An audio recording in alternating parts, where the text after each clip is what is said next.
ሰላም ጤና ይስጥልን። የተወደዳችሁና የተከበራችሁ የጣና ቴሌቪዥን አድማጭ ተመልካቾቻችን በያላችሁበት የዓለም ዳርቻ አክብሮታዊ ሰላምታችን ይድረስ ብለናል። እነሆ በጣና ቴሌቪዥን እየተዘጋጀ ወደ እናንተ የሚደርሰው የጣና አጀንዳ ፕሮግራማችን ተጀምሯል።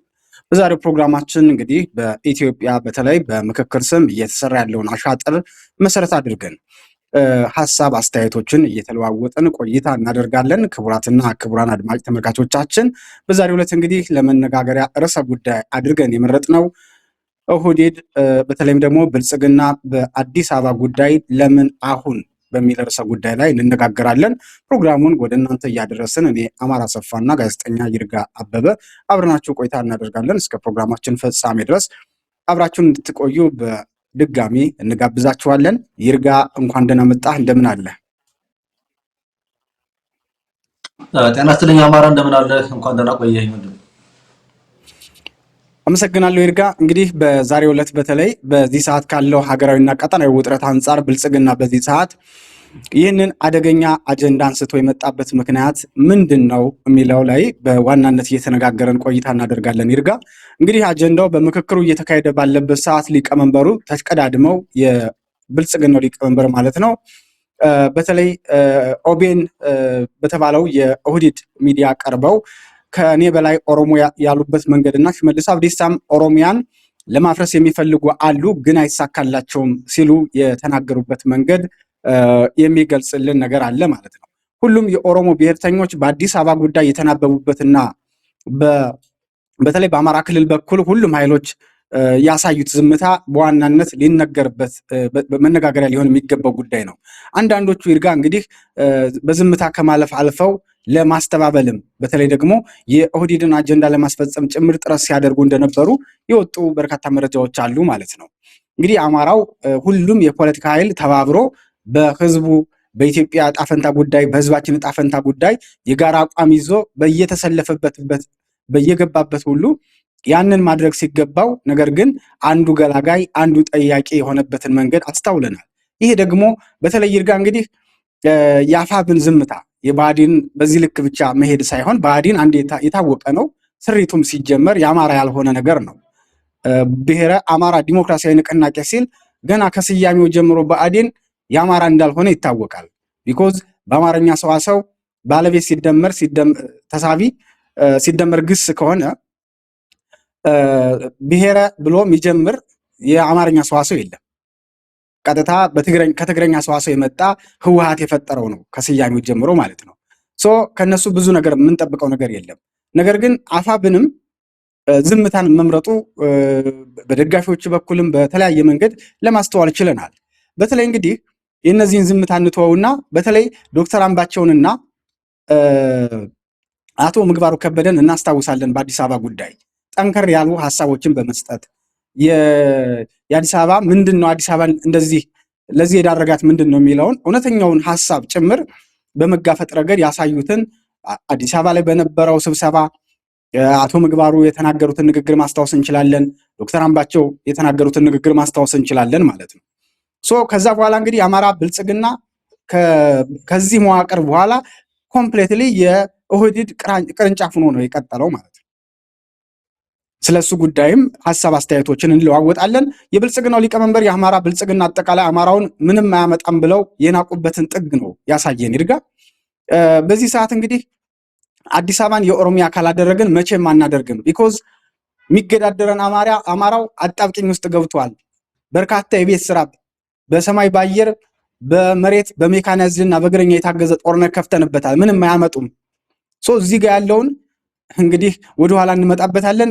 የደህንነት መስሪያ ቤት ሰራተኞቹን ጭምር አስገብተው በውይይቱ ጠንከር ያለ ሀሳብ የሚያቀርቡትን እስከ ማስፈራራት የደረሰ ግልጽ የሆነ ምክክር ሳይሆን ላይክ ከዛ የዘለለ የፖለቲካ ፍላጎትን ለማስፈጸም የቀረበ እንደሆነ በግልጽ የታየበት ነው እና እነዚህ ሰዎች እንግዲህ ኦሮሚያን በአሁኑ ሰዓት የኦሮሞን ጥያቄዎች አስጠብቀን እንጓዛለን፣ ይሄ ወቅት ደግሞ ለኛ ወሳኝ ወቅት ነው ብለው የቀረቡበትን ሁኔታ አጠቃላይ ሀሳብ አስተያየቶችን በዚህ ላይ እያነሳን ቆይታ የምናደርገው ይርጋ። አጠቃላይ ለምን አሁን ወቅቱን አሁን መረጡት፣ አጠቃላይ ሂደቱንስ እንዴት አየኸው በሚለው ላይ ወደ አንተ ልምጣ ይርጋ።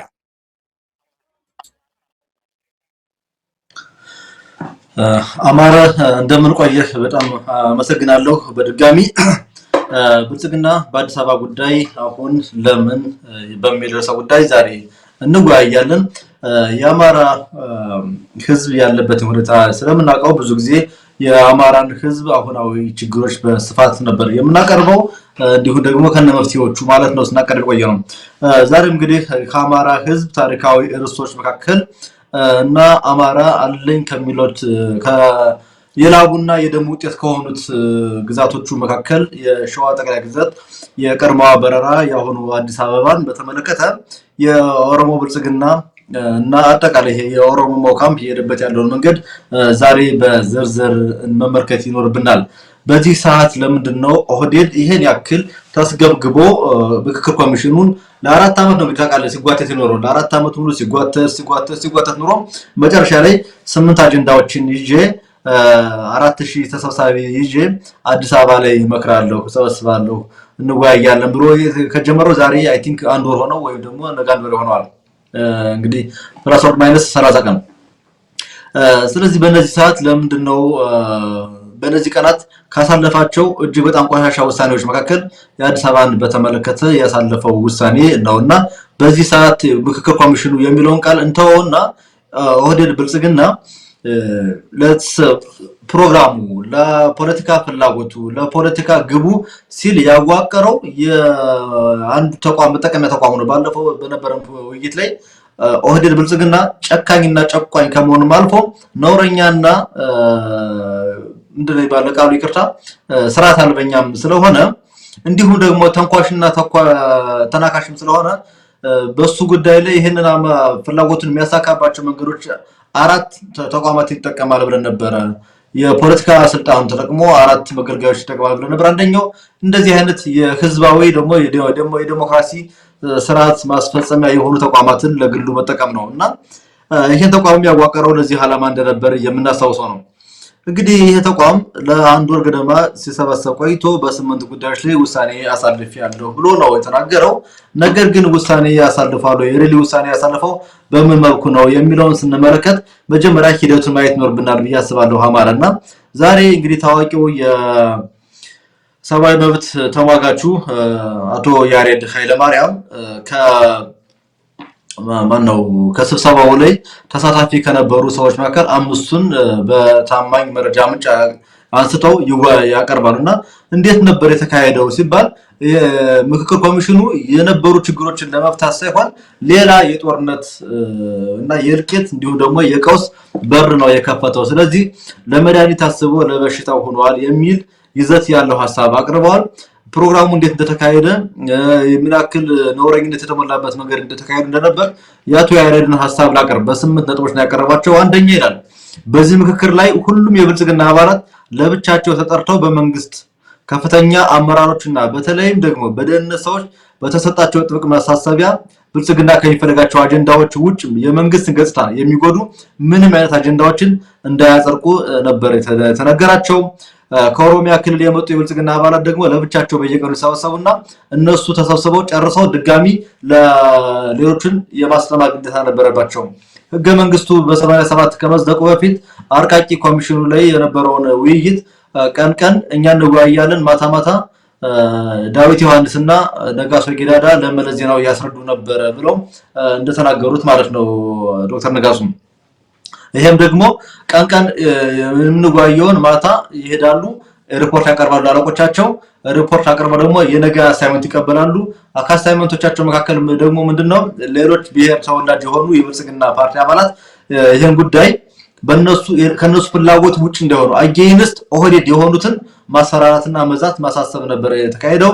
በተወሰኑና እጅግ በጣም አንገብጋቢ በሆኑ ርዕሰ ጉዳዮች ዙሪያ ይላል። በተለይ ደግሞ የአዲስ አበባና የድሬዳዋ ከተሞችን ጣፈንታ በተመለከተ፣ በኦሮሚያ ክልል የሚፈጸሙ የሰብአዊ መብት ጥሰቶችን በተመለከተ፣ በኢትዮጵያ ኦርቶዶክስ ተዋሕዶ ቤተክርስቲያን ምዕመናን ላይ ስለሚደርሰው ተደጋጋሚ ጥቃት፣ በኦሮሚያ ክልል ስለሚገደሉ የአማራ ብሔር ተወላጆች፣ ከኦሮሚያ ክልል ጋር በተነሱ የድንበር ይገባኛል ጥያቄዎች፣ ውዝግቦችና ሌሎች ከኦሮሚያ ክልል ጥቅም ጋር ተያይዞ በተነሱ ጉዳዮች ላይ በተደረጉ ውይይቶች ጠንካራ አቋም ይዘው እውነቱን ትክክለኛ ያሉትን ነገር የተናገሩትን በሙሉ ማሳደድ ማሸማቀቅ ነበር ይፈጸም የነበረው ይላሉ።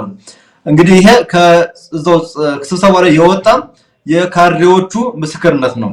ሌላኛው ደግሞ ሲናገር በሶስት የኦሮሚያ ብልጽግና አባላት እዛው ስብሰባው ላይ አርፈ ተቀመጥ የተባሉ ግለሰቦች እንደነበሩ ስብሰባው ላይ የተገኙ ሰዎች ተገቢውን ምላሽ ሲናገሩ፣ ለምሳሌ አንድ ወቅት ምን ሆነ መሰለህ አማራ ህገ መንግስቱ በሚረቅበት ሰዓት ላይ በሽግግር መንግስቱ ወቅት አቶ አሰፋ ጫቦ አቶ መለስ ዜናዊን በጣም ከባድ ጥያቄ ጠይቋቸዋል። ብዙ ነገር ያደርጓቸዋል እና የዛን ሰዓት አቶ መለስ በጣም ይበሳጩና ስብሰባውን ያለ ሰዓቱ ይበትኑትና ለሻይ እንውጣ ብለው ለሻይ ወጥተው የኮሪደር ላይ ቁጭ ብለው ቆመው ያለ ሻይ ረፍት ባይቢ ታውቃለህ። እዛ ላይ አቶ መለስ ይሄዱና አሰፋ ጫቦን ይጠሯቸዋል። አቶ አሰፋ ጫቦን ይጠሩና ለዚህ ሚዲያ የማይመጥን ስድብ ዛሬ ይሰርባቸዋል። በኋላ እጣ ፈንታዬ እዚህ ሀገር አይደለም ብሎ አቶ አሰፋም በማግስቱ በሳምንቱ ሀገር ጥለው ውጭ ሀገር አሜሪካ ሄደው በዛው እንደሞቱ እናስታውሳለን። እዚህ ላይ የተለየ አስተያየት የሚሰጡ ግለሰቦችን ይጠሩና ልጆችን ማሳደግ አትፈልግም ወይ? አርፋ አትቀመጥም ወይ? ምን ልሁን ብለህ ነው አንተ በስንት የቀሮ ደም በስንት የእንትን ደም የተገኘን ነፃነት የኦሮሞን ህዝብ ስቃይ ማራዘም የምትፈልገው አንተ ማን ስለሆንክ ነው የሚል ዛቻ ይደርሳቸው እንደነበሩና አንዳንዶቹ እንዲያውም የተደበደቡም እንደነበሩ ተናግሯል። ውይይቱ በካሜራ ይቀርጻል። በካሜራ ተቀርጾ ለሚቀርጽበት ምክንያት ምንድነው ሲባል ለዶክመንቴሽን ነው ይባላል። ነገር ግን ይሄ ለዶክመንቴሽን ሳይሆን የተቀረጸው ከስብሰባ ማዕከሉ ጀርባ ትልቅ አዳራሽ አለ፣ ሌላ አዳራሽ አለ እና በዛ አዳራሽ ላይ የብሔራዊ መረጃና ደህንነት መስሪያ ቤት አቶ ቶላ የሚያዋቀሩት ልዩ የደህንነት ተቋም ይሄን ስብሰባ ከአዳራሽ ውጭ ሆኖ በቀጥታ ይመለከት ነበርና የሚነሱ ጥያቄዎችን እያየ የመዘገበ ምን ያክል ጥቃት ሲያደርስ እና ዛቻ ሲያስተላልፍ እንደነበረ ተናግሯል ማለት ነው። በውይይቱ ተደርጎባቸው በተሰብሳቢው የጸደቁ ነገር ግን የኦሮሚያ ክልልን የሚመለከቱ ጉዳዮች ሆነው የክልሉን ካድሬዎች የሚያስደስቱ ጉዳዮች ውይይቱ ካለቀ በኋላ በሰነድ እንደሚቀመጡ እንዲሁም ደግሞ ግለሰቦች የተደጋጋሚ ዛቻ እንደቀረበባቸው ተነግሯል። በእያንዳንዱ ውይይት በሚካሄድ የመሰብሰቢያ አዳራሽ ውስጥ እንግዲህ በሳይተራት የተመደቡ የውጭ አስተባባሪና አስተናባሪ መስለው እያንዳንዱን ውይይት በስለላ ይመለከቱ የነበሩ ሰዎች ወክሎ ብልጽግናው ያካሄደው ስብሰባ ነው። እንግዲህ ይሄ ባጭሩ ነው። ዝርዝሩን ከጣና ቴሌቪዥን የዜና ቻናላችን ላይ እንግዲህ ሙሉ ቀርቧል። እንግዲህ እዛ ላይ ማግኘት ይችላሉ ዲቴሉን። ስለዚህ ሂደቱ ይሄ ነው። በቃ ስብሰባው የተካሄደው በ8 ነጥቦች አስማማን ብለው በሚዲያ የገለጹት ይሄንን ነው። በቃ ይሄን መጀመሪያ ይሄንን ከያዝን በኋላ ወደ ቀጣዮቹ ነጥቦቻችን እናመራለን ማለት ነው። ወደ ቀጣዮቹ ነጥቦች ስናመራ በዚህ ሰዓት ሲባልኛ ምን ማለታችን ነው? ኦህዴድ ለምንድን ነው በዚህ ሰዓት የአዲስ አበባን ጉዳይ እንደዚህ ያጦዘው? ይሄን ሴንሲቲቭ የሆነ ጉዳይ አንስቶ ቀውሱን ለማራዘም የፈለገበት ምክንያት ምንድነው ስንል ምን ማለታችን ነው? ይሄ ሰዓት ማለት ምንድነው ሲባል የመጀመሪያው ነገር አገሪቱና አጠቃላይ ቀጠናው የአፍሪካ ቀንድ ያለበትን ቀጠና ሁኔታውን በመመልከት ነው። ከሱዳን የእርስ በርስ ጦርነት፣ የሶማሊያ ጉዳይ፣ የኤርትራ ጉዳይ፣ የቀይ ባህር አጠቃላይ ቀጠናው ሆርሙዝ በኋላ ቀይ ባህር ምን ያክል የውጥረት ቀጠና እንደሆነ እናውቃለን። እንዲሁም የብልጽግናው ሊቀመንበር ደግሞ ከሶማሊላንድ ጋር የተፈራረሙት የመግባቢያ ስምምነት ተከትሎ በሶማሊላንድ ያለውን ቀውስ አጠቃላይ ቀጠናውን የፈጠረበትን ቀውስ እናስታውሳለንና በዚህ ቀውስ ላይ ለምንድነው ብልጽግና እንደዚህ አይነት አደገኛ የሆነውን ውሳኔ ይዞ የመጣው ብለን ማሰብ ይኖርብናል። በኢትዮጵያ ያለው ሁኔታ ነው የምናውቀው ጉዳይ ነው። ሁሉም ክልሎች በጦርነት ላይ ሲሆኑ በተለይ ደግሞ በዋናነት የአማራ ክልል ለፌደራሉ መንግስት ከፍተኛ የግብር ገቢ የሚያስገባ ክልል እንደሆነ መጠን ይሄ ክልል በዚህ ቀውስ ላይ የተገኘ ባለበት ሁኔታ ለምንድነው በዚህ ሰዓት የሚል ጥያቄ ይነሳል። ስለዚህ ይሄንን በዝርዝር ማየት አለብን። ከራሱ የፖለቲካ ቁመና አንፃር ማየት አለብንና አንደኛ እንግዲህ ያየው ምንድነው ያው ብልጽግና እያንዳንዱ ነገር የሚሰራት ከሀገር ጥቅም አንፃር ሳይሆን ከራሱ የፖለቲካ ትርፍ አንፃር መሆኑን የምናውቀው ነገር ነው። ስለዚህ ያየው ምንድነው የህዋት አቅም ተዳክሟል። ህዋት እንደ አሜባ ተከፋፍሎ በቃ ተቆራርጦ አልቋል። ስለዚህ ሌላ ተጋዳሪ ኃይል የለም። በአማራ ክልል ያለውን ጉዳይ ያለቀ ነው። ቆይቷል ካለቀ ይሄ ያለቀ ጉዳይ ነው። አማራ ክልል ላይ አማርኛ የሚናገሩ ኦህዴዶች በምክትል ጠቅላይ ሚኒስትርነት በክልል ርዕሰ መስተዳድርነት አስቀምጫለሁ። ስለዚህ ከባህር ዳርም ከአዲስ አበባም የሚነሳ የአማራ ጥያቄ ከኔ አይወጣም ብሎ ወስኗል። ታስታውሳለህ አንድ ወቅት የፖለቲካ ፓርቲዎችን ጠቅላይ ሚኒስትሩ በጽህፈት ቤታቸው ጠርተው ሲያወያዩ አቶ ክርስቲያን ታደለን ጥያቄ ጠይቋቸው ነበር። አሁን እስር ቤት ያለው ክርስቲያን ታደለ ያምኑ ህዝብ ግንኙነት ኃላፊ የነበረው እና የህገ መንግስት ማሻሻል ጥያቄ ጠየቀ በይፋ እና የዛን ሰዓት ጠይቋቸው ምንድነው የመለሱት መልስ ለአንድ ክልል ብለን የምናሻሽለው ህግ የለም አሉ። ከዛ ለአንድ ግለሰብ ስልጣን ብለው ግን የአዲስ አበባን ቻርተር ህገ መንግስቱን አሻሽለው ነበር። በኋላ ለዚህ ጥያቄያቸው ካብን ጥያቄ ቀረበ ልባል። በኋላ ደግሞ አዴፓ ወዲያውኑ ደግሞ ምላሽ ሰጠ። ዶክተር አምባቸው መኮንን ብቅ አሉና አንድ ክልል አይደለም የጥያቄ ያነሳው አንድ ክልል እንኳን ቢባል የሀገሪቱ ትልቁ ክልል ነው አሉ። የሀገሪቱ ትልቁ ህዝብ ነው ጥያቄ ያነሳው። የሀገሪቱ ትልቁ ህዝብ ያነሳውን ጥያቄ የአንድ ክልል ነው ብሎ ማጣጣል አይቻልም ብሎ በግልጽ አፍሪካ ህብረት በነበረው የአማራ ምሁራን ስብሰባ ላይ በግልጽ ተናገሩ። ይሄንን ንግግር ዛሬ አቶ አረጋ ከበደ ይናገሩታል ይበለኝ ሊናገሩ ይችላሉ። ክልሉ የጦርነት ቀጠና ሆኗል። ከፋኖ ጋር ሳይሆን እልቂት የተፈጸመ ያለው በንጹሃን ላይ ነው። በንጹሃን ላይ የተፈጸመ ስላለ ጦሩ ከክልሉ ይውጣ ብለው እንኳን አቶ አረጋ ከበደ ሊናገሩ ይችላሉ። ቢኮዝ አቶ አረጋ ከበደ በዚህ ሰዓት ማለት ከሎሚ በዶ የተሻለ ለብልጽግና ሊቀመንበር ታማኝ ሰው ነው። ሎሚ በዶ ማለት እንግዲህ የምክትል አፈ ጉባኤ ናቸው የፓርላማው የነበሩት ግን የነለማ ክሊክ ናቸው ተብሎ ስለሚጠረጠሩ ከሳቸው ይልቅ አቶ አረጋ ከበደ ለብልጽግና ሊቀመንበር ታማኝነት አላቸው። ስለዚህ የአማራ ክልል ጉዳይ ኦሮምኛ የማይችሉ በኦሮምኛ ሳወራ የማይሰሙ ምስጢርን በኦሮምኛ ሳወራ የማይሰሙኝ ግን በአማርኛ ስነግራቸው እነሱ እሺ አቤት ጌታ የሚሉ ሰዎችን መድብ ያለሁኝ። አቶ መለስ ዜናዊ በአዲሱ ለገሰ አማካኝነት ክልሉን እንዳቆረቆዘው እኔም ደግሞ በናረጋ በነተመስገን ምክንያት ያንን ክልል እንደነሳብኝ ጥያቄ አድርጌ ወስኜ ጨርሻለሁ ብሎ አስቧል። አንደኛ ነገር ስለዚህ ይሄን ከአማራ ክልል የሚነሳበት ተቃውሞ እንደሌለ ከትግራይ ክልልም ጠንካራ ተቃውሞ እንደሌለበት አውቆታል ብልጽግና። በዚህም ምክንያት ይሄንን ጉዳይ ወደፊት ለማምጣት እንፈልጋለን ሊያነሳው ይችላል ያስባሉ። ስሌታቸው ነው። ሌላኛው ምክንያት በዚህ ሰዓት እንዲነሳ አንደኛው ያደረገው የአማራ ህዝብ የህልውና ትግል ላይ መሆኑ ይታወቃል። ተደጋጋሚ ጊዜ ጥያቄ አቅርቦ ዛሬ አርበኛ መከተማሙ እንደተናገረው ሶፍት አቀብሏቸው እያሉ ይሳለቁብን ነበር። ዛሬኛ ዳይፐር እየሰጠናቸው ነው ብሎ እንደመለሰላቸው ፋኖ በከፍተኛ ተጋድሎ በደምና በላቡ ጠንካራ የሚባል ትልቅ የሚባል ድል ቢያስመዘግብም ወይራስ ግን ከተወሰነ ጊዜ በኋላ ፋኖ የአፋብን መሪዎች ከምንድነው ይባል ይሄ መርህ አልባ ይላል ወያኔ መርህ አልባ ግንኙነት መስርቶ ከወያኔ ጋር መጣመሩ ተከትሎ በአማራ ክልል ላይ ቫኪዩም ተፈጥሯል። በፋኖ ክፍተት ተፈጥሯል። ስለዚህ ይሄን ጥያቄ በይሳት ባነሳው ፋኖ ይሄን ሊቃወምልኝ አይችልም።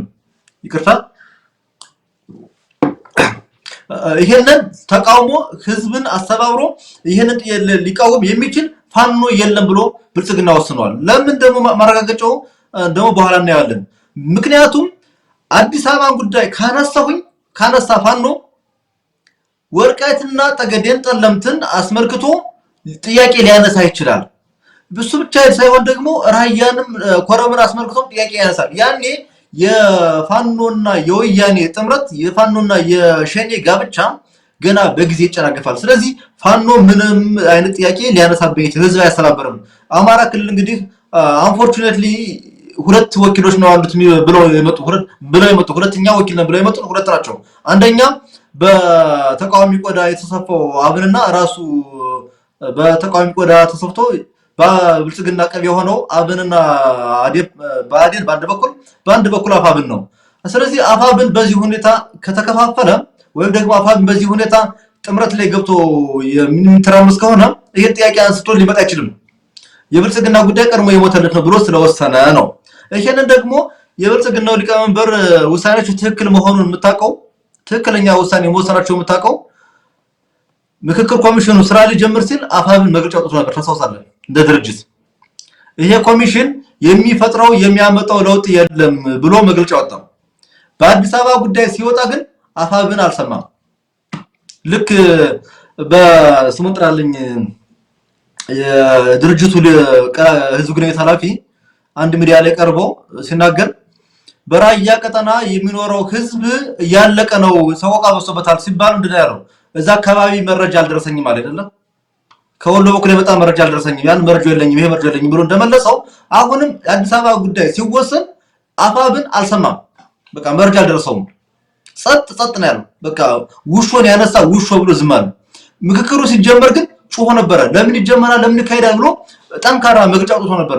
በዚህ ሁኔታ ተኩስ አቁም ሳይደረግ ትርቅ ያነሱ ኃይሎች ሳይካተቱ ድርድር ማድረግ ሲከርታ ምክክር ማድረግ ተገቢ አይደለም፣ አያዋጣም ብሎ የተናገረ ኃይል ያ ምክክር ተካሂዶ የሀገሪቱን ትልቅ ቀውስ የሚፈጥር አጀንዳ ተነስቶ ሲወሰን አፋብን የለም። ስለዚህ የብልጽግና ሊቀመንበር ትክክል ነበሩ። ከባህሪን ተቃውሞ አልተነሳም፣ ጸጥ ነው የተባለው። እንዳየኸው ሊነሳም አይችልም፣ እንደጠበቁት ማንሳትም አይችልም ነበረ። ከአፋብን ጥያቄ ይነሳብኝ ብለው ነበረ፣ አልተነሳባቸውም። ቢኮዝ ቢነሳ ምን እንደሚፈጠር ስለሚያውቀው አፋብንም ጸጥ ነው ያለ፣ ባልሰማ ባላይ ሊያልፋት ነው የሞከረው። ከዛ ውስጥ ግን መግለጫ ወጣ። የአማራ ፋኖ ብሔራዊ ንቅናቄ ሸዋ ጠቅላይ ግዛት አሳምነው እዚህ ይቅርታ ትክክለኛ ስሙ ጥራ ሸዋ ጠቅላይ ግዛት አሳምነው ባወጣው መግለጫ በአዲስ አበባ ጉዳይ ብቻውን ቆመ። እንደ ድርጅት ግን አልወጡም። ስለዚህ በዚህ ሰዓት ይህንን ውሳኔ የወሰነው ብልጽግና በሁለት ምክንያት ነው። ጠላቶቼ የሚላቸውን ኃይሎች ተዳክመውልኛል ብሎ ስላሰበ፣ እኔ ደግሞ በዚህ ሰዓት ጠንካራና ብቸኛ ተገዳዳሪ ነኝ፣ ስለዚህ የኦሮሞ ብሔርተኝነትን በብቸኝነት መምራት የምችለው እኔ ነኝ ብሎ ጠቅላይ ሚኒስትሩ በኦቢኤን ቀርበው እንደተናገሩት ሁሉ አሁን ደግሞ በይሄን ውሳኔ የተወሰኑ አዲስ አበባን ያክል ትልቅ ግዛት፣ አዲስ አበባን ያክል የአፍሪካ ምልክት፣ አዲስ አበባን ያክል የትውልዶች የራብ ውጤት የሆነችን ለአንድ ብሔር አሳልፎ ለመስጠት የሚያስችላቸውን አቅም አግኝተናል ብለው ስላሰቡ በዚህ ሰዓት ይሄን ውሳኔ ሊወስኑ ችለዋል ማለት ነው። ግባቸው ምንድነው የሚለውን ወደ ኋላ እንመለከተዋለን። ነገር ግን ይሄ ያዋጣል ወይ፣ ይሄን በተመለከተ እዚህ በኋላ ህዝቡ ምንድነው ማድረግ ያለበት የሚለውን በመፍትሄው ጉዳያችን እንመለስበታለን። አማረ ብዙ ጊዜ እንዳልወስድ በኋላ ልመለስ። አመሰግናለሁ። ይርጋ በጣም መሰረታዊና ወሳኝ ሀሳቦችን ያነሳው። በነገራችን ላይ የአዲስ አበባ ጉዳይ ምናልባት ብዙ ነገሮችን በአንድም በሌላ መልኩ ኦህዴድን ብዙ ሰው ይረዳዋል። እነዚህን የፖለቲካ ኃይሎች ፍላጎት በኢትዮጵያ ሰማይ ስር ምን መፈጸም እንደሚፈልጉ የኤምፓየር ምስረታ ቅልጀት ውስጥ እንዳሉ ምናምን ብዙዎቻችን ከገባን ቆይተዋል። እውነት ለመናገር ከነዚህ ጋራ ምክክርም ከነዚህ ጋራ ስለመነጋገርም ማለት ያው ግን በአንድ ሀገር ማዕቀፍ ውስጥ ካለን ድረስ እንደዛ ብለው የሚያስቡ ሰዎች አሉ። በጥቅም የሚሄዱ አሉ። የተለያየ ነገር ስቧቸው ለመነጋገር ቁጭ የሚሉ ሰዎች አሉ። ከጅምሩ የእነዚህ አክራሪዎች ፍላጎት ቁጭ ብለህ በሀገር ጉዳይ ላይ እንድትነጋገር የሚያስችል አይደለም። ያንን ደግሞ ፕሩፍ አድርገው የመጡት ዛሬ ነው።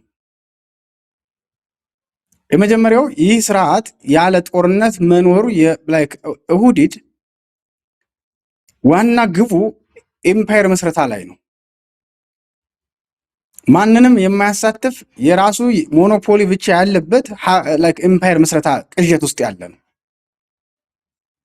በዚህ ሂደት ውስጥ ደግሞ አንዱ ዋና ጉዳይ የአዲስ አበባ ጉዳይ ነው። እነዚህን ሀሳቦች እነዚህን ፍላጎቶችን ለማርካት ደግሞ የግድ ቋሚ ጦርነት መኖር አለበት። በዚህ በኩል ስለ ምክክር ያወራሃል፣ ሀገሪቱ ግን መቆሚያ የሌለው ማባሪያ የሌለው ጦርነት ውስጥ ነው ያለችው ማለት ነው። በነገራችን ላይ ሌላኛው በጣም አሳዛኙ ነገር ምንድነው? አሁን ይሄ ምክክር ኮሚሽኑ ይርጋ ራሱ ይሄ ምክክር የሚባለው ሂደት በጣም የማያባራ ጦርነት ጭምር የመውለድ እድሉ ከፍተኛ ነው። ለምሳሌ ያኛው ጦርነት ከጦርነት ላይ ጦርነት መደረብ ለዚህ ስርዓት መገለጫው ነው።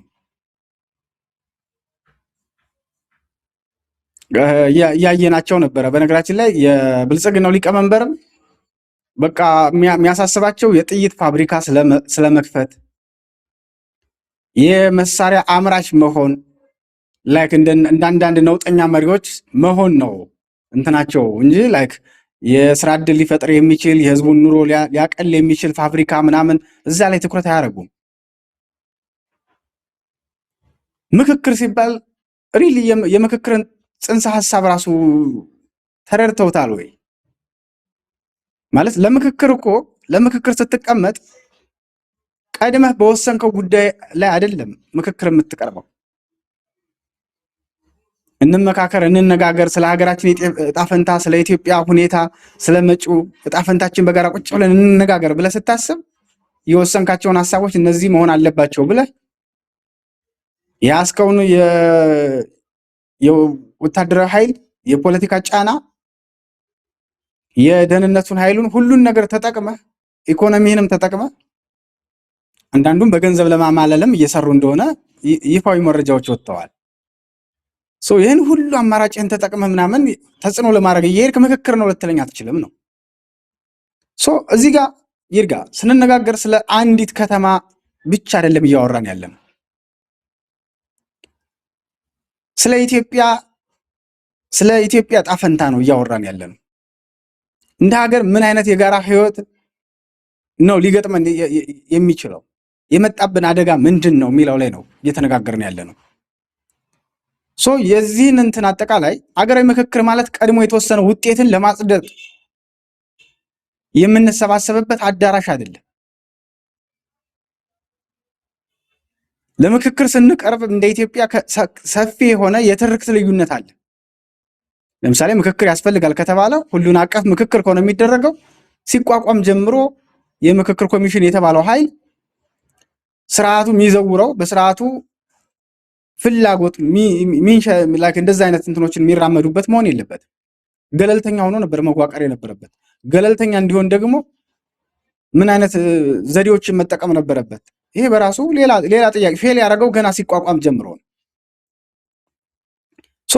ምክክር ማለት የተለያዩ አቋሞችን ማዳመጥ፣ ልዩነቶችን በግልጽ መመዝገብ፣ የብዙሃኑንም ሆነ የጥቂቶችን ድምፅ በታማኝነት ማስቀመጥና በመጨረሻ የጋራ መግባባት መፍጠር ነው።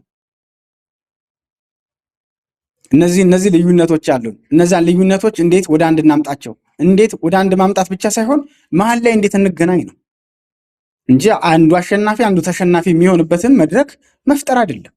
የአንዱን ፍላጎት አርክተህ የሌላኛውን ፍላጎት በመድፈቅ ሌላ ሀገራዊ ጦስ ማዋለድ አይደለም። የማይቆም ጦርነት ማዋለድ አይደለም። አንደኛው አቋም እንግዲህ አዲስ አበባ የሁሉም ኢትዮጵያውያን የጋራ መዲና የፌዴራል ከተማ ሆና ትቀጥል የሚል ነው። የከተማዋ ነዋሪዎች በራሳቸው የሚተዳደሩበት ስርዓት ይኑር ብሎ አንድ አቋም አለ። ሌላኛው አቋም ይርጋ አዲስ አበባ ከኦሮሚያ ጋር በተለየ ህገ መንግስታዊ ግንኙነት ትቀጥል፣ የኦሮሚያ ዋና ከተማ እንድትሆን እውቅና ይሰጣት። ከዛ በኋላ አዲስ አበባን ጠቅልሎ ከያዘ በኋላ አዲስ አበባ የወለጋ ዕጣ ፈንታ ይደርሳታል ማለት ነው። ወለጋ ላይ ቤት ሰርቶ የታየ ሰው በሙሉ መፈናቀል አለበት፣ መሰደድ አለበት። ጫካ መንጥሮ ባቀናው መሬት እዚህ ጋር ማረስ የለበትም እንደሚሉት አዲስ አበባ ላይ ደግሞ ያንን መተግበር ነው እቅዳቸው ማለት ነው። ለዛም ነው በነገራችን ላይ ነገሩ በተግባር ተፈትነው ስለወደቁ አሁን የአዲስ አበባ ጉዳይ ከፍተኛ የሆነ ተቃውሞ እያስተናገደ ያለው ከዛ አኳያ መሆኑ ሊሰመርበት ይገባል ማለት ነው። እዚህ ጋር እንግዲህ እነዚህ እንትኖች አጠቃላይ ቀድመው የተያዙ አቋሞች ናቸው። የኦህዴድ ወታደራዊም የፖለቲካ ካድሬዎችም በየዘርፉ ያሉት ሰዎች ቀድመው ውይይት አድርገው ቀድመው ወስነው ይህንን በጫናም በምንም ያለንን አቅም አሟጠን ተጠቅመን መወሰን አለብን። ቢኮዝ አብዛኞቹ በነገራችን ላይ ምክክሩ እኮ ሲጀመር ኢትዮጵያ መቀጠል አለባት በሚሉት እና ኢትዮጵያ መፍረስ አለባት ስሟን ጭምር እስከ መቀየር ድረስ ፍላጎት ካላቸው ኃይሎች ጋር ነው ቁጭ ብለህ የምትነጋገረው ማለት ነው። ኢትዮጵያ የሚለውን ስም ራሱ ማየት የማይፈልጉ ሰዎች ጋር ነው ቁጭ ብሎ ለመነጋገር የተፈለገው ማለት ነው። ሶ እነዚህ በተሳታፊዎቹ በኩል ጠንከር ያሉ ጥያቄ ሲነሳ ያን ጥያቄ ያነሱ ሰዎችን የማሸማቀቅ፣ የማስፈራራት፣ ተጽዕኖ የማድረግ እንደዚህ ተብሎ እኮ ምክክር እኮ የለም። በግልጽ ማለት ወስነው ብዙ ነገር እያሳዩን ነው አይደል? ጦርነት ሲፈልጉ በጦርነት ሂደት ውስጥ ለምሳሌ በራሳቸው እንዲህ ፍረጃ ይሰጣሉ፣ ስም ይሰጣሉ፣ ምናምን ጦርነት እያወጁብን ነው። ሶ ይህንንም የፖለቲካ ስልጣኑ የራሳቸው ነው፣ ወታደሩ የራሳቸው ነው፣ የደህንነት ተቋሙ የራሳቸው ነው፣ የኢኮኖሚ ተቋሙ የራሳቸው ነው። ግን ላይክ ህዝብን ለማታለልና ለመሸወድ ምን ሊያረጉት ፈለጉ? የደህንነት መስሪያ ቤቱ እንግዲህ ሌላ አዳራሽ ላይ ምን ያደርጋል? የተቀረጸ ላይቭ ይከታተላሉ ፕሮግራሙ። እዛ ላይ ጥያቄ የሚጠይቁ ሰዎች ልጆችን አርፈህ አታሳድግም ጥያቄ ይቀርብባቸዋል። እንደዚህ አይነት ማስፈራሪያ ይመጣላቸዋል። እንዴ ስለ ኢትዮጵያ ስለ ሀገር መናገር እኮ ስለ ኢትዮጵያ ጣፈንታ እንዴ መጀመሪያ ያ ሰው እኮ ልጆቹን የሚያሳድግበት ሀገር እንዳለው እርግጠኛ መሆን መቻል አለበት። ለዛ ነው ይሄ ስርዓት በባርነት ሁሉ እንድንኖር የሚፈቅድ ስላልሆነ እስከ መጨረሻው ድረስ ልንታገለው የሚገባ ስርዓት ነው የምንለው ማለት ነው። በጣም የሚያሳዝነው እንግዲህ ይርጋ ቅድም እንዳነሳው በዚሁ የስልብ የሆነው የባዲን ክንፍ አሁንም አጋርነቱን ለኦህዴድ ነው ያሳየው። ጠንከር አድርጎ አዲስ አበባ የማን እንደሆነች ትታወቃለች። ታሪካዊ ባለቤትነቱ የማን እንደሆነ ትታወቃለች። ብአዴን ቤት ሲመጣ ግን የኦሮሞ ፖለቲከኞች አስፍተው ነው የሚጠይቁት። ይርጋ ግዛታቸውን አክሱም ድረስ ብለው ሲጠይቁ አስፍተ ስትጠይቅ በፖለቲካ ቋንቋ የሆነ ቢያንስ እንኳን ከዛ ውስጥ የምታሳካው ነገር አለ። አሁንም ይህንንም የአዲስ አበባን ጉዳይ አግሬሲቭ ሆኖ በመጠየቅ ከዛ ሌላው ሰው እንዲሽኮረመም ይሄ ይገባቸዋል ብሎ የተወሰነውን ነገር ለማሳካት የሚያደርጉት ነው። በአንጻሩ ደግሞ ሁሌም ብቻውን ዕዳ ያለበት ይመስል ይሄ ብአዴን የሚባለው ስልፍ አንድ ቀን የአማራውን ጉዳይ በቅጡ እንኳን ሳይሞግት በቅጡ ጥያቄውን ሳያቀርብ እዚህ ደረሰ ማለት ነው። በነገራችን ላይ የአማራ ፖለቲካ መገዳደር የሚችለው በነ ዶክተር አምባቸው ዘመን ጊዜ ብቻ ነበር። ይሄን ስንል በመረጃ ነው። ስለ አዲስ አበባ ጉዳይ የተናገሩትን ወደኋላ መለስ ብለን መከታተል እንችላለን። ማለት የኦሮሞ አሁን ያለውን ኦህዴድን መገዳደር የሚችል ኃይል ተፈጥሮ ነበር። አንዱ በነገራችን ላይ ከዛ በኋላ እንደዛ አይነት ጠንካራ መሪዎቹን አማራው ካጣ በኋላ ቀጥታ የሆነ ተስፋ ማምጣት የሚችሉ ሰዎችን መገዳደር፣ የኃይል ሚዛን ማስጠበቅ የሚችሉ ሰዎችን አብሮ ያዋከባቸው ነበር አማራው። በነገራችን ላይ አሁን እኮ እንደዛ የሚናገር መሪ እኮ አይገኝም። በነገራችን ላይ ለምን ላኪዎቹ እንዳይቀየሙት የሚሽቆጠቆጥ ነው ያለው። እንዴ ማላጆቹ እኮ እነዛው ሰዎች ናቸው እኮ የቁጥር አንድ ምናምን የብአዴኑን እንትን ቦታ የያዙ ሰዎች እነሱ እኮ ማላጅ ሆኖ ነው እየቀረቡ ያሉት ማለት ነውና ይሄ ነገር በቀላሉ የሚታይ ነው ብዬ አላስብም። ሌላው ደግሞ አንድ ዳኛ ይርጋ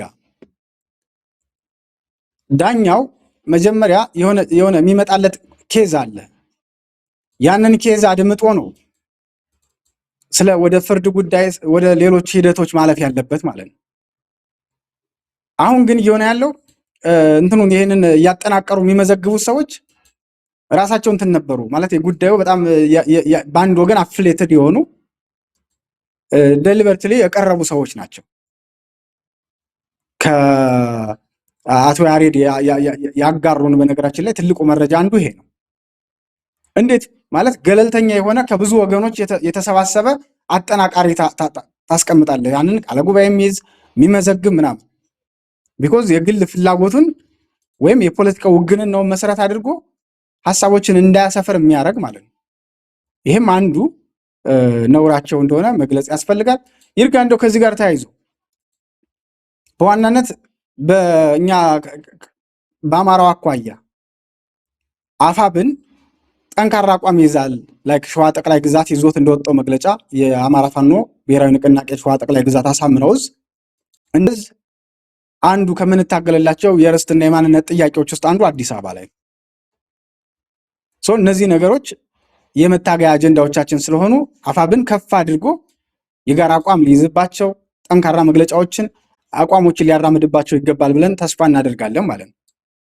ከዛ ውጭ ግን ይሄ ምንድነው የሚያሳየን ነገር የሚለውን በእኔ እምነት ለምሳሌ ከዚህ በፊት በሰፊው ዋና ትኩረቱን አድርጎ የነበረው በዚህ በአማራ ብሔርተኝነት ውስጥ በፌክ ተደብቆ ያለው ኃይል ዋና ትኩረቱ ወልቃይት ላይ ነበረ። አይተው ከሆነ ማለት ነው አጠገቡ ያለ ዞን ላይ ያለው አስተዳደር ምናምን እንዳለ ተቀምጦ ሚልሻ እንዳለ ተቀምጦ የብልጽግናው ጥምር ኃይል ተቀምጦ የሚያሳስበው ግን የወልቃይት አስተዳደርና እዛ ያለው የጸጥታ ኃይል ነበረ ማለት ነው። የቀጠናው ማህበረሰብ ቀላል አይደለም። የነዚህን የፖለቲካ ሻጥር በግልጽ ተረዳው። እኔ አሁን የአዲስ አበባ ጉዳይንም ከዛ ላይ ይቻላል ይርጋ ምናልባት በሂደት ደግሞ እንደዛ አይነት ዘመቻ ሊከፍቱ ይችላሉ። ምናልባት ስለማያዋጣቸው ካልሆነ ማለት ነው። ወልቃይት ላይ ዘመቻ ሲደረግ የህወሓት ሰዎችን ለማስደሰት ነበር። አዲስ አበባስ ምን ታስቦ ነው የሚለው እና አጠቃላይ መፍትሄው ምንድን ነው? በተለይ ኦህዴድ አሁን ግልጽ የሆነ ሀገር የማፍረስ ተግባር ውስጥ እንደገባ ማሳያው የአዲስ አበባ ጉዳይ ነው። ሌሎች አጀንዳዎች ለሱም የማይጥሙትን በይደር ይታዩ፣ የሱ የራሱ አጀንዳዎችን ደግሞ ከጅምሩ ጀምሮ መርጦ ምናምን እነዚህ ነገሮች መፈጸም አለባቸው ብሎ በግልጽ የመጣበትን ሂደት እያየን ነውና መፍትሄው ምንድነው ትላለህ? እዛ ላይ ሐሳብህን እንድትሰጥ ወደ አንተ ልምጣ።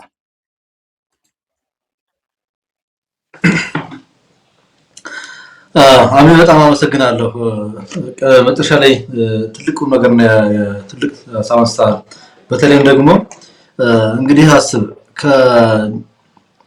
ከደንበጫ ፍኖተ ሰላም ያራቀው ኃይል ከአማኑኤል ደብረ ማርቆስ ያራቀው ከጋሳይ ደብረ ታቦር ያራቀው ኃይል ከቆቦ ከጎብዬ ወልዲያ ርቆት የሚደፋደፈው ኃይል ሁመራ ቀርቦት ህጃ ፈርሳለሁ ሲልህ ብዙ ግራ ያጋባል። አንድ ጊዜ አንድ አባባል ነበር የምናምን ወረዳ አርሶ አደሮች ኢምፔሪያሊስቱ አሜሪካ በመታረገው ትንኮሳ ታቆም አሉ የሚል ሶሳሌል እንደዛ ነው የሆነብኝ የነበርና ወልቃይት ላይ ሲሉ የነበሩ ሰዎች ራሳቸውን ለትዝብት ይጣሉ ሰዎች ናቸው። ምልህ የአማራ እንደዚህ ትግል ብቻ ሳይሆን የአማራ ብሔርተኝነትንም የአማራ ትግልንም ገለው ከዛ አማራነትን ጥያቄ ምልክት ውስጥ እንዲገባሉ እንግዲህ ዘሶኮል ወንድሞቻችን ነበሩና እነዚህ ሰዎች በወልቃይት ጉዳይ ያስደሰቱት ኃይል ነበር። ቁራሽ መሬት ይያሉ ደሞ ጥራኔ ደግሞ ያንድ አካባቢ ይያሉ ሰሊጥ ምልህ የጓሮ ሙጃ ይመስል የሰሊጥ ብሔርተኛ ይያሉ ሰሊጡን ባገኘው ነው እንጂ አይደለም ብሔርተኛ የሰሊጥ አምላኪን በተባል ነው። ምልህ ዓለም የሚጣለው አንዱ ለሪሶርስ ነው። ሰው ለነዳጅ እየተጣላ ሲጣላ የላምባ ብሔርተኛ አትለውም። ምልህ የጎንደርን ሰው በሙሉ የሰሊጥ ብሔርተኛ ብለኸው ሄደህ አምባሻ የምትቆርስ ከሆነ አሳዝነኛል። ምልህ ሰሊጡን ጥረህ አንተ ሄደህ በለስ አትበላም። ህሊና ካለ ትልቅ ምልህ የነዳጅ ዘይት ያለውን ሀገር የላምባና የኩራዝ ብሔርተኛ ብለህ እንደማታጣጥለው ሁሉ ያንን የመሰለ የቀጠናውን አጠቃላይ የአፍሪካ ቀንድ ኮሪደር ከሆርሙ ማነው ከባቤል መንደብ እኩል ሚና ያለውን ቀጠና በዚህ ደረጃ አዋርደህ ወንድምህን አርክሰህ እህትን ሰድበህ ደስ ያሰኘው ኃይል ነበረ አለቃ ያረከው አሁን ማለት ነው። እንደውም ሰሞኑን አንድ ዜና ሰምቼ ነበርና እነዚሁ ሰዎች መቀሌ ላይ በነበረን ውይይት እኮ እኔን ሰብሳቢ አድርገው መረጡኝ ብለው የተናገሩ ሰዎችን ሰምቻለሁ። ድንበርቱ የሰማሁት እና መረጥኩ አላለም እኮ መረጡኝ። ስለዚህ አለቃ አለህ ማለት ነው። ሌላ አለቃ ፍለጋ የምትንከራተተው ራስን ትዝሰይ ጥለሃል። ባጭሩ ኦሬዲ ነገርየውን ግልጽ እየሆነ ስለመጣ ነው በዚህ ደረጃ የምናገረው። ወደ ብልጽግና እንምጣ። አማራ እንግዲህ ኮሚሽን ማነው ምክክር ብቻውን መፍትሄ እንዳልሆነ አንዱ ማስረጃችን ጎረቤታችን ሱዳን ነች። እንደውም ዛሬ በዚህ ጉዳይ ላይ አንድ ወዳጅ ጋር እያወራው ነበርና ሱዳን እዚህ ቀውስ ውስጥ ከመግባቷ በፊት የምክክር ኮሚሽን አዋቅራ እንደነበረ አስታወሰኝ። ትዝ አለኝ። ታውቃለህ ሱዳን አዋቅራ ነበረ። መጨረሻ ላይ ግን ከ50 ዓመት በኋላ ከፍተኛ እልቂት፣ ከፍተኛ ሰብአዊ ቀውስ የታየበት ጦርነት የተካሄደው ሱዳን ውስጥ ነው። ሶሪያ የሰላም ሚኒስትር ነበራት። ሶሪያ ያለችበት ሁኔታ እናውቃለን። ብልጽግና የሰላም ሚኒስትር አቋቁሟል። ሱዳን የምክክር ኮሚሽን አዋቅራ በጦርና ነበረ። ኢትዮጵያም የምክክር ኮሚሽን አዋቅራ ሌላ ጦርነት እንደሆነችው እና ምክክር ብቻውን አይደለም ትልቁ ነገር። ቁልፉ ነገር መፍትሄ ከተፈለገ ለመፍትሄው ቀና ልብ ያስፈልጋልና ብልጽግና ደግሞ ቀና ልብ የለውም ነው። ብልጽግና በአዲስ አበባ ጉዳይ የያዘውን አቋም እንግዲህ ጠቅለል ባለ መልኩ ስንመለከተው በዚህ ሰዓት ይሄንን ማሳካቱ በዛው ደግሞ ፍላጎቱን ቢያሳካ የሚያገኘው አቺቭ የሚያደርገው ጎል ምንድነው? አዲስ አበባን ለኦሮሞ ብቻ ሰጥቶ ሌላውን ብሔረሰብ ከፈለግህ ትኖራለህ፣ ሰላምተኛ ከሆንክ፣ ስናዝህ ከታዘዝክ፣ ወይም ደግሞ ሱቅ መተን አንተ ከከፈትከው ሱቅ መተን እኛ በኦሮምኛ ቋንቋ ስንጠይቅህ አንተ በኦሮምኛ ከመለስክልን እየገዛንህ አንተ በይሽጥክልን እንኖራለን። ከኔ ሱቅ መተህም በኦሮምኛ እየጠየቅ የምትገዛ ከሆነ ትኖራለህ ብለው ቀፍድደው አስቀድመው ተናግረው ይሄን ነገር ስኬታማ ቢሆንላቸው የብልጽግናው ሊቀመንበር አቺቭ የሚያደርጉት ምንድነው? አጠቃላይ ደግሞ ኢንታየር ኦሮሞማ የሚባለው አቺቭ የሚያደርገው ነገር ምንድነው? ለስነስብ አንደኛ ደጋግማ አንተ የምትናገረው ዛሬ መጀመሪያ ላይ ውይይታችን ስንጀምር የተናገርከው የኢምፓየር ምስረታውን ማህተም ይመታበታል። የብረት ማህተም ያደርግለታል። ይሄን በቃ አለቀ ብቷል። ይሄን ጨረስን። ሌላኛው ነገር ከባድ ፈተና ከገጠመው አሁን ብልጽግና ከባድ ፈተና ይገጥመኛል ብሎ አልተናለም። በትንተናው ያረጋግጠው ጠላቶቼ በሙሉ ደክሟል ብሏል። ነገር ግን እነዚህ ጠላቶቼ አጌንስት ሚ ቢሰባሰቡብኝ በእኔ ላይ ሁሉም ተቃራኒ ሆነው መጥተው ቢሰባሰቡና ኃይላቸውን አደራጅተው ሊወጉኝ ቢሞክሩ ምን አደርጋለሁ ብሏል። ትልቁን ከተማ አዲስ አበባን ይዣለሁ። ቅድም አንተ እንዳልከው አስፍቶ ይጠይቃልና እስከ ሰሜን ኦሮሚያ ብሎ ጠይቆ እስከ ወሎ ቢሄድ ምንድነው ማድረገው? ይሄን እንደዚህ ቢመጡብኝ የራሴን ኦሮሚያ ክልልን መጠበቅ የሚያስችል ኃይል ገንብቻለሁ። ከገዳ ኮማንዶ ጀምሮ ይሄ አንተ ማነህ አንበሳ ምናምን እስከምትለው ፌክ ማን እንደባለች ፈንድ የፈጠረችብን ቪዲዮ የሚልሻ ስልጠና ጀምሮ አጠቃላይ ሁሉም ኦሮሞ መሳሪያ መያዝ አለበት። ታሳውሳለህ አይደል? የደቡብ ምዕራብ ሸዋ ነው መሰለኝ። ደቡብ ምዕራብ ሸዋ ዞን አንድ ወረዳ የኖኖ ወረዳ ይመስለኛል። አስተዳዳሪው እያንዳንዱ የወረዳችን ወጣት ክላሽ መታጠቅ አለበት። አንድ ክላሽ ሁለት ክላሽ ያለው አንድ ክላሽ ለሌለው ይስጥ። ምንም ክላሽ የሌለውን ደግሞ ባለሀብቶች እየገዛችሁ ታጠቁ፣ እዚህ ያሉትን አማራዎችንም ገንዘባቸውን ተቀብላችሁ ታጠቁ የሚል ቪዲዮ ደርሶን በኦሮምኛ የነበረውን አስተርጉመን ማቅረባችን ታሳውሳለህ። እና ሁሉም የክልሉን ወጣት በዚህ ደረጃ አሳጥቄዋለሁ ብሎ ያስባልና መከላከያውን ደግሞ ከ12 እዞች 8ቱን በዋና አዛዥነት ቀሪዎቹን 4ቱን ደግሞ በምክትል ዋና አዛዥነት ሌሎቹን መምሪያዎቹን ደግሞ ሙሉ በሙሉ ነው ይዤዋለሁ። የጸጥታ መዋቅሩን በሙሉ ተቆጣጥሬዋለሁ። ፖለቲካ መዋቅሩን ይዤዋለሁ ብሎ ስለሚያስብ ኦሮሚያን መጠበቅ የሚያስችል ኃይል ገንብቻለሁ። ስለዚህ አዲስ አበባን እንጂ የኦሮሚያን ማስጠበቅን አጠቃላይ ይሄ ደቡብን ክልል ደቡብን ቀጠና ማለት ነው እሱን ማስጠበቅ ይችላልው። ሴሜቲኩ ዘይጋፋል። ደቡብ ላይ ሴሜቲክ ያሉ ሁለት ናቸው። ኩሽ ማነው ጉራጌና ስልጤ እነሱም አሲሚሌት ይደረጋሉ። ስለዚህ ይሄን አሳካለሁ ብሎ ያስባል። ኦሬዲ ኦሞቲኮቹ ቀድሞ ስለየበላቸው ስለሆነ ማለት ነው። ሌላው ሊያሳካ የሚችለው ነገር ምንድነው? በዚህ ውሳኔ ጠላቶቹን ይቀንስበታል። በተለይ ኦሮሞ ብልጽግና ጠላቶቹን መቀነስ ይችላል።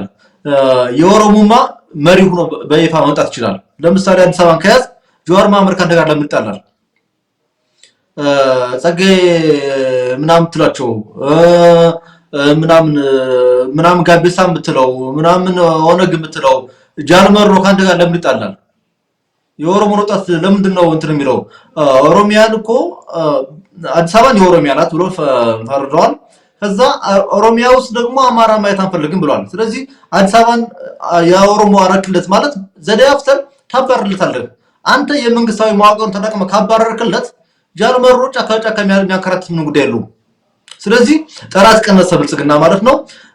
በዚሁ ኮንትራሪ ደግሞ ጠላቶቹን በተናቸው ማለት ነው። ከጽምዶ ውስጥ አንዱ ወጣ ሆኖ ወጣ። በቃ እዛ ላይ በውጭ ያሉ ጽምዶ ማለት ሰባት ነጋ ሰብሳቢ ሆኑበት ደግሞ ምንድነው ይባል ይሄ ምክር ቤት ሰብሳቢ አባት ሆኑበት ያዛ ቡድን ላይ ሆኖ ወጣ ማለት ነው።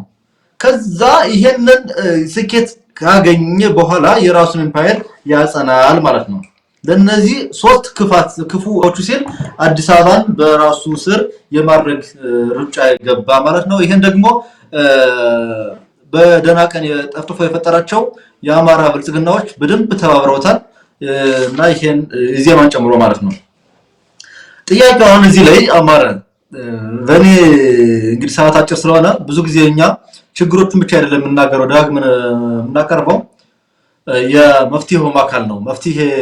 የመፍትሄው አካል እንደሆን መሆን አለብን። የችግሩ አካል ባንሆንም የችግሩ ፈጣሪዎች ባንሆንም የችግሩ ሰለባዎች ነንና የመፍትሄው አካል መሆን እንፈልጋለን። ስለዚህ መፍትሄው ምንድነው ሲባል የመጀመሪያውና ትልቁ ነገር የዚህ ችግር የዚህ ሀገር የመከራ ምንጭ የዳችን የዳ የስቃይ የመፈናቀል የመሳደድ አጠቃላይ ከደመና በታች ያለውን ችግር በሙሉ ያሸከመንን ኃይል እሱን ነቅሮ መጣል ነው። ጥያቄው እንዴት ተነቅሮ ይወድቃል ነው። ባለፈው የተናገርኩት አንድ ሜታፈር ነበርና አይጦች ተሰብስበው ድመቱ ላይ ዶሎቱ ይባላል። ዶሎቱ ሲመጣ እኮ የሚበላን ሲመጣ ስለማንሰማው ነው እና ምን እናድርግ ሲመጣ እንድንሰማው አንገቱ ላይ ቃጭ እናርግበታል። ይሄ ጥሩ ሐሳብ ነው፣ ግን መጀመሪያ ማን ያርግበታል?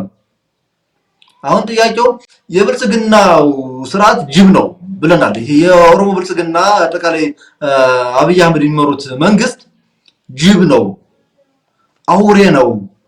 ይሄ አውሬ ስርዓት መወገድ አለበት ስንል እንዴት ነው የሚወገደው ነው ጥያቄው። ትልቁ ጥያቄ እንደዚህ ነውና ትልቁ ጥያቄ ይሄ ከሆነ መፍትሄው ትግል ነው። ባጭሩ ሲገለጽ ትግል ነው።